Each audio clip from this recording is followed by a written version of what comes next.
এই সমাজে, এই দেশে, এই রাষ্ট্রে, এই পৃথিবীতে যেন ইসলাম প্রতিষ্ঠিত হয়ে যায়, তাহলেই আমি আমার পরিচয় যে মুসলিম সেটা সার্থকতা পাবে। সেজন্য আমি আল্লাহর কাছে পুরস্কৃত হতে পারব। যদি আমার লক্ষ্যটা এটা না হয়ে অন্য লক্ষ্য হয়, এই জমিনে আমি কোরআন চাইলাম না, আল্লাহর আইন চাইলাম না, আমি এই জমিনে ইসলামের প্রতিষ্ঠা চাইলাম না, আমি অন্য কিছুকে প্রতিষ্ঠা করার জন্য আমার চেষ্টা অব্যাহত রাখলাম।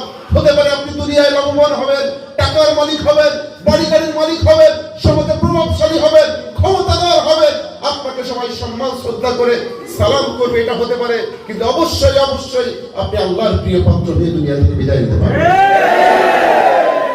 সুতরাং যে সংগঠনটা এখানে এসেছে, আমি মনে করি এই সংগঠনের উদ্দেশ্য লক্ষ্য সমাজের কল্যাণ করা।